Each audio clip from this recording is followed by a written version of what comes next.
నమస్కారం. నేను మీ doctor చిన్నమై లంజిరెడ్డిని. Graduates సమస్యల పరిష్కారానికి మీ గొంతుకనే వస్తున్నాను. మీ మద్దతు నాకు అందించి నా అభ్యర్థిత్వాన్ని బలపరిచి మొదటి ప్రాధాన్యత ఓటు వేసి గెలిపించాలని ప్రార్థిస్తున్నాను. భారత్ మాతాకి జై.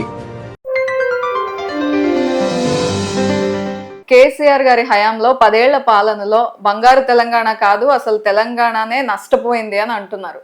అంటే రావులందరూ కలిసి 100 కోట్లు 1000 కోట్లు దోచుకున్నారని కూడా అంటున్నారు. కానీ ఫైల్స్ మాత్రం కేటీఆర్ గారివే ముందు, మీ గవర్నమెంట్ లో ఉన్న ఎమ్మెల్యేల ఫైల్స్ కన్నా ముందు వాళ్ళ ఫైల్సే ఎక్కువగా మూవ్ అవుతున్నాయి పొంగులేటి శ్రీనివాస్ రెడ్డి గారి దగ్గర అనేది చాలా మంది మాట్లాడుతున్నారు, చాలా ఆరోపణలు కూడా చేస్తున్నారు. నువ్వు ఏదైనా మీకు తెలిసిన ఒక ఫైల్ చెప్పండి, ఇమీడియట్ క్యాన్సల్ చేపిస్తున్నాను. ఒక్క ఫైల్ చెప్పండి. పొంగులేటి శ్రీనివాస్ రెడ్డి నాట్ ఫైనల్ అండి. సీఎం గారు ఉంటారు, సీఎం గారి దృష్టికి కూడా పోతుంది, మా దృష్టికి వస్తుంది. అట్లా జరిగే ప్రసక్తే లేదండి. కాంగ్రెస్ పార్టీ దానికి హైకమాండ్ ఉంటుంది, ఇన్ఛార్జ్ జనరల్ సెక్రటరీ ఉంటారు. అవన్నీ రూమర్స్ ఇచ్చి ఇంటర్నల్ గా మాకు ఏదో కొట్లాడ పెట్టాలి, ఈ గవర్నమెంట్ డిస్టర్బ్ చేయాలి అని చెప్పి వాళ్ళు వచ్చిన 3వ రోజుకెళ్ళి గవర్నమెంట్ ఉండదు, ఈ గవర్నమెంట్ పడిపోతుంది, ఈ గవర్నమెంట్ అంటే వాళ్ళ ఆలోచన అట్లా. ఎందుకంటే చంద్రబాబు నాయుడు గారు వెనుక ఉండి ఎన్టీ రామారావు పడగొడటానికి కీలక పాత్ర పోషించండో అసలు ఫామ్ హౌస్ లో కూర్చొని ప్లాన్ చేసినా చేస్తాడు. అందుకని మేము చాలా జాగ్రత్తగా ఉంటున్నాం. మా ఎమ్మెల్యేలు ఎవ్వరు కూడా గీత దాటరు. వెరీ పర్ఫెక్ట్ గా కష్టపడి 10 ఏళ్ళు టీఆర్ఎస్ తో కొట్లాడొచ్చిన వాళ్ళు టీఆర్ఎస్ తో పనిచేస్తే మేము ఊరుకుంటామా? ఎవ్వరు చేయరు. పొంగులేటి శ్రీనివాస్ రెడ్డి గారు అసలే చేయరు. ఆయన ఛాలెంజ్ మరీ చేసిండు, ఒక్కరిని కూడా గేట్ దాటని అని, అసెంబ్లీ గేట్ టచ్ చేయ అని చెప్పిండు. అంటూరు అంటూనే ఉంటారండి. మనం ఇవన్నీ మనం ఇవన్నీ పక్కన పెట్టి డెవలప్మెంట్ ఎజెండాగా మనం పనిచేయాలని నిర్ణయించుకున్నాము. రైట్. ప్రధానంగా కాంగ్రెస్ పార్టీ మీద వస్తోంది, మంత్రివర్గ విస్తరణలో ఎందుకు జాప్యం జరుగుతోంది? ఇంతకుముందు కేసీఆర్ గారి హయాంలో కూడా ఇటువంటి వాటి మీద కాంగ్రెస్ పార్టీయే మాట్లాడింది, ఎందుకు అన్ని మినిస్ట్రీస్ ని ఆయన దగ్గరే పెట్టుకున్నారని. ఇప్పుడు కూడా అదే జాప్యం జరుగుతుంది. మాకు ఒక స్టేట్ తర్వాత ఒక స్టేట్ ఎలక్షన్స్ ఓడినా గెలిచినా క్యాంపెయినింగ్ లో మా రాహుల్ గాంధీ గారు అందరు బిజీ ఉంటారు. రెండవది అధిష్టానం వర్గం టైం చూసుకొని వాళ్ళు ఎప్పుడు చేయాలని ఆలోచించి, తప్పకుండా అది ముఖ్యమంత్రి అధిష్టానం వర్గం సంబంధించింది కాబట్టి దాని మీద నేను ఎక్కువ కామెంట్ చేయలేను. తప్పనిసరిగా వాళ్ళు సరైన సమయంలో చేస్తారని చెప్పి నేను అనుకుంటున్నాను.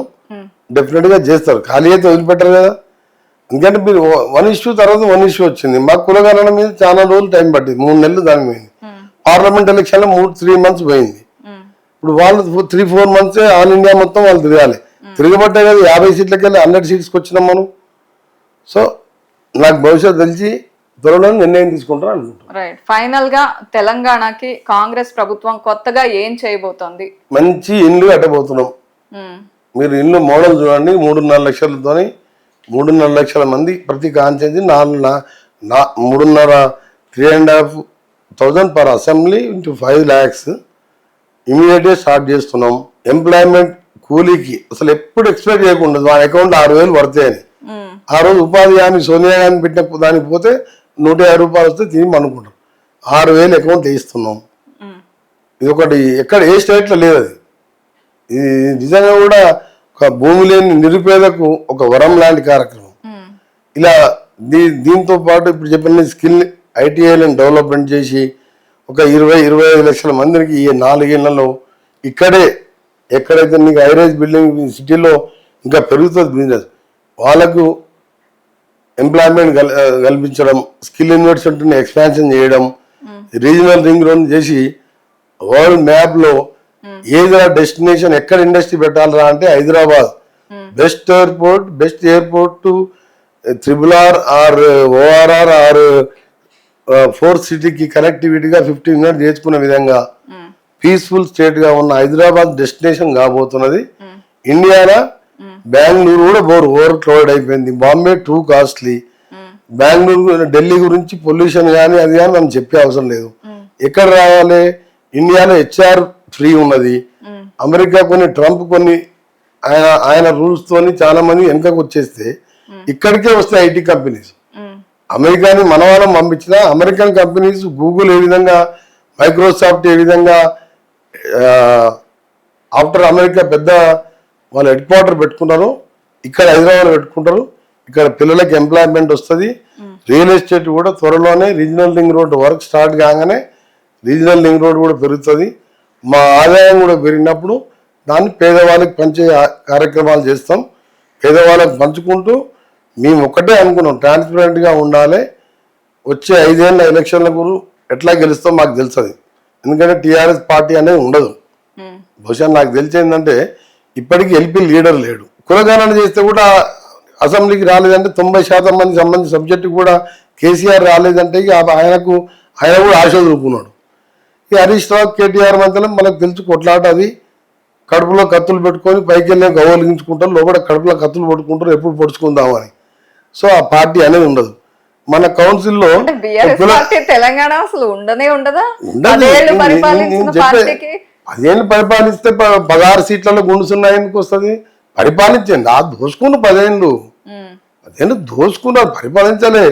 పరిపాలిస్తే ఒక్కిళ్ళు ఎందుకు కట్టలేండి? నల్గొండ అసెంబ్లీలా 119 అసెంబ్లీలా ఓ బిల్డర్స్తో కొన్ని గచ్చిపోయి టోలు అవడానికి కొన్ని గట్టి వదిలిపెట్టింది, దాన్ని రిపేర్ చేయాలి. ఇప్పుడు రిపేర్ చేస్తున్నాం. ప్లస్ కవిత మనం చూడండి జోకు కులగణన మీద అలా ఫ్లోర్ లీడర్, ఆపోజిషన్ లీడర్, బస్సుచారి అందరు ఎమ్మెల్యేలు ఎమ్మెల్సీలు బైకాట్ చేస్తే కవిత ఒక్కతే లోపల కూర్చుంది. ఆమె బైకాట్ చేయలే. ఇక లాభం లేదు, ఇన్సల్ట్ అయితే పేపర్ వస్తుందని చెప్పి బైకాట్ చేసి వాకౌట్ చేసిపోయిన బీఆర్ఎస్ ఎమ్మెల్సీలందరూ కూడా మళ్ళీ వాపసు వచ్చింది. ఎందుకంటే కులగణనలో వాళ్ళ ఫ్యామిలీలో ఆమె ఒక్కతే పాల్గొన్నది. కేసీఆర్, కేటీఆర్, హరీష్ రావు పాల్గొనలే, వాళ్ళ బంధువులు పాల్గొనలే. పాల్గొంటే ఏంటంటే ఆస్తులన్నీ రాయాలంటే ఒక్కొక్కరికి 100 పేజీలు కావాలి. అంటే అంత ఆస్తుల చిట్టా ఉంటుంది కదా. అవన్నీ ఏడ రాయాలి చూస్తున్నాం, వాళ్ళు తప్పించుకున్నాం. కవిత మాత్రం అటెండ్ అయింది, కులగణలో కూడా పార్టిసిపేట్ చేసింది. కౌన్సిల్లో వాళ్ళ సొంత పార్టీలు వాకౌట్ చేస్తే అలానే కూర్చున్నది. అంటే ఆ పార్టీ ఉంటుందా చెప్పండి? 3 ముక్కలు అవుతుంది. కవిత కూడా ఏమో ఆమె ఒక పార్టీ పెట్టుకుంటుంది. అయినా కానీ ఆ పార్టీని మేము కౌంట్లకు తీసుకుంటలేము. ఎందుకంటే మేము ఒక ఇల్లు కట్టడానికి నీకు ఒక ప్రజాస్వామ్యంగా నీవు ఒక నియంత్రణలాగా పాలించినప్పుడే అయిపోయింది. ఎప్పుడు కూడా నాయకుడు అనేవాడు ఏంటంటే ప్రజల దగ్గరికి పోవాలి. కేసీఆర్ పోతుందంటే హైదరాబాద్లో ఎట్లుందని మేము అప్పుడు ఎంపీగా ఎమ్మెల్యే చూసినాం. కేసీఆర్ ఇంట్లోకి వెళ్తున్నాం కానీ ట్రాఫిక్ అన్ని సిగ్నల్స్ ఆపేసాం. మళ్ళీ ఆయన ఏదైనా మ్యారేజ్కి పోయి మళ్ళీ రిటర్న్ ఇంటికి వెళ్ళిపోయినాక ట్రాఫిక్ వదిలిపెట్టేది, 2 hours ఆగేది. ఇవాళ మా రేవంత్ రెడ్డి గారు ఆ ట్రాఫిక్ సిగ్నల్ వచ్చిన తర్వాత పక్క నుంచి వెళ్ళిపోతారు. అంటే ఈవెన్ మినిస్టర్లు మేము కూడా అంతే సింపుల్గా ఉంటున్నాం. ప్రజల్లో మేము ఒకరం కాబట్టి మాకు ఏంటంటే నువ్వు హెడ్ చేయి, మాకు లీడర్గా ఉండి డెవలప్ చేయని చెప్పి ఒక పార్టీగా మాకు అవకాశం ఇచ్చింది తప్ప నువ్వేదో రాజులం కాదు కదా. ఆ పాలన ఆ కాలం పోయింది, దొరల కాలం పోయింది. కామన్ ప్రజలతో కలిసిమెలిసి ఉండే పరిపాలన వచ్చింది కాబట్టి ఇందిరమ్మ రాజ్యం వచ్చిందని చాలా సంతోషంగా ఉన్నారు.